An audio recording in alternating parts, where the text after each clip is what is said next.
Olá pessoal, tudo bem com vocês? Eu sou a professora Juliana e vamos à nossa aula de Geografia. Estamos trabalhando sobre a organização populacional. Vamos à nossa sessão Mão na Massa do nosso livro. Veja aqui, que tal elaborar um mapa da densidade demográfica das unidades federativas do Brasil? Então, nós vamos agora ao nosso material de apoio localizar o mapa do Brasil e então nós vamos pintar ou você pode recortar e colar os estados conforme a legenda aqui. Veja, aqui nós temos a legenda mostrando que em amarelo, menos de 10 habitantes por quilômetro quadrado. Verde, de 11 a 50 habitantes por quilômetro quadrado. De 51 a 100 habitantes por quilômetro quadrado, neste tom meio marrom, e vermelho acima de 100 habitantes por quilômetro quadrado.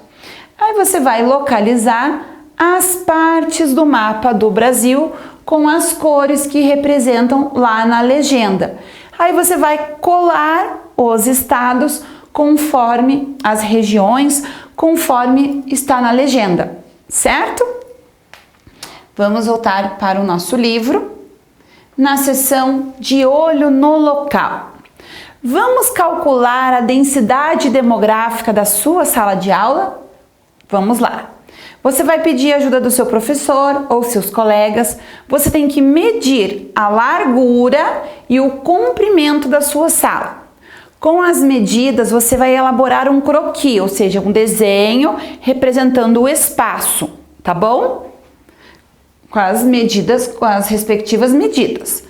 Para saber quantos metros quadrados tem a sua sala, multiplique a largura pelo comprimento. O resultado final será a área da sala em metros quadrados.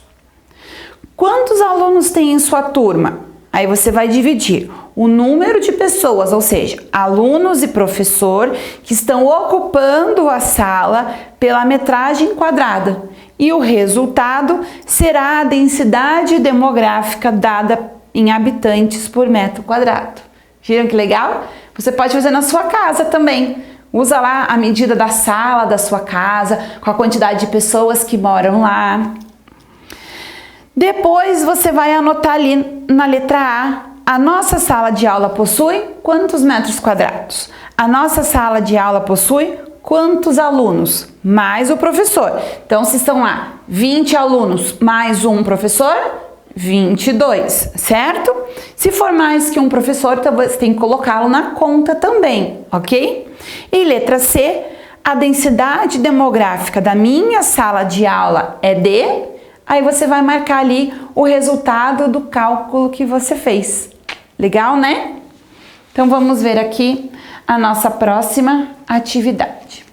Observe o mapa a seguir, que apresenta a distribuição espacial da população brasileira. Eu vou aumentar para nós vermos juntos a divisão da nossa população. Então veja a distribuição das cores aqui na legenda. Olha o título, Brasil, densidade demográfica.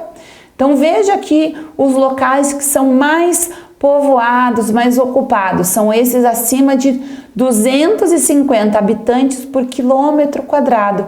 Nós podemos perceber bem aqui, ó, no Distrito Federal, na região sudeste, aqui São Paulo, no Rio de Janeiro, Minas Gerais também tem alguns pontos, certo?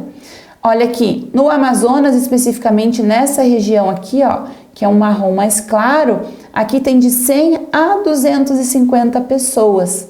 Viram só? Quais são as áreas menos habitadas? Olha aqui na região do Amazonas, bem pouco, no Pará também, certo? Então faça uma análise, observe bem aí a sua região, o seu estado. Como que está a densidade demográfica no seu estado? De acordo com este mapa que nós estamos vendo. Então vamos prosseguir aqui. A densidade demográfica varia muito de um lugar para outro. Para se ter uma ideia, em nosso país, a densidade demográfica média é de 25 habitantes por quilômetro quadrado. Porém, em alguns locais, como o município de Apuí, no estado do Amazonas, ela é de 0,44 habitantes, ou seja, é como se não fosse nenhuma pessoa por quilômetro quadrado. A ocupação é bem pouca. E em outros, como o município de Taboão da Serra, na região metropolitana de São Paulo, a densidade demográfica é de 14.207 habitantes por quilômetro quadrado. Meu Deus, vocês perceberam a diferença deste local para o local do Amazonas? É muito grande, né?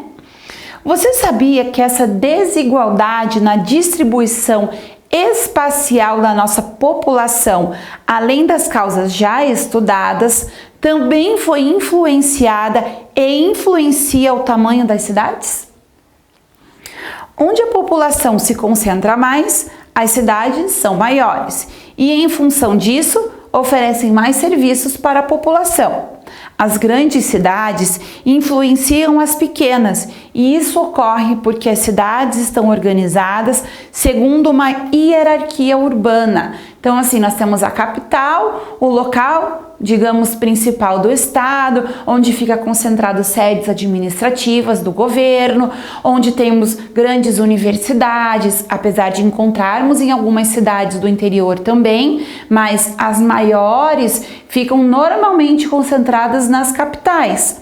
Por exemplo, o que a professora está falando, certo? Grandes centros de estudos, de pesquisa, ficam nessas cidades. E aí as menores vão seguindo este exemplo, ou se precisam de algo, elas sabem que tem grande concentração lá nas cidades maiores e as pessoas saem das cidades menores e vão em busca nessas maiores.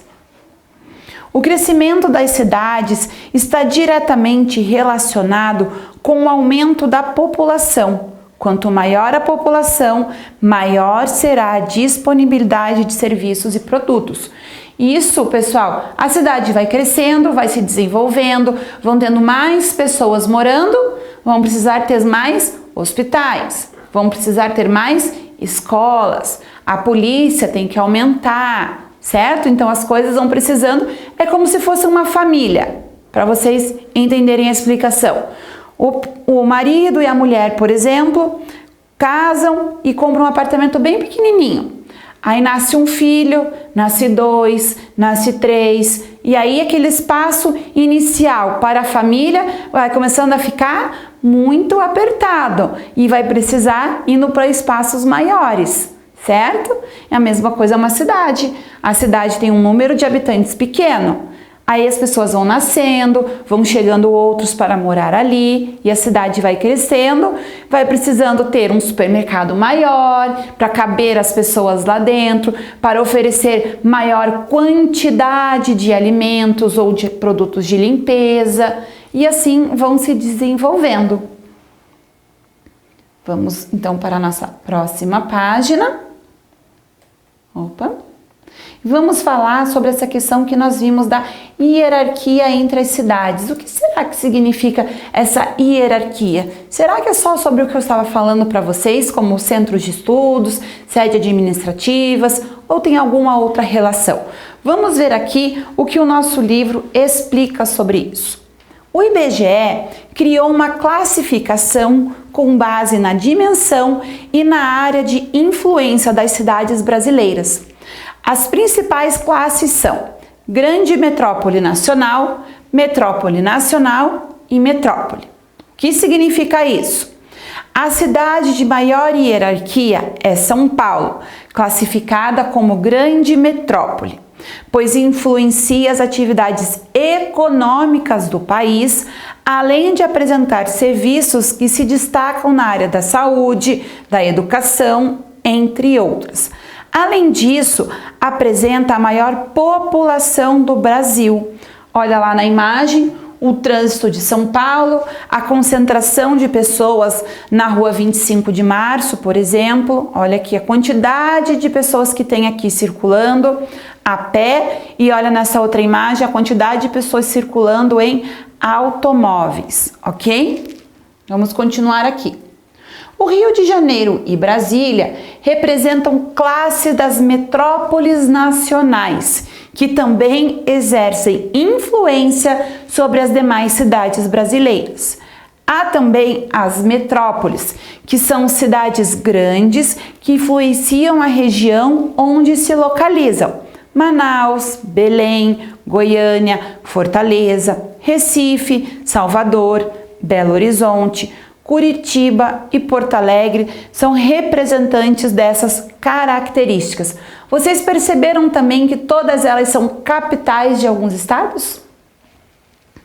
Outro fator que contribui para que a população se distribua irregularmente no território brasileiro são as migrações, que estão relacionadas com o deslocamento da população de um lugar para outro.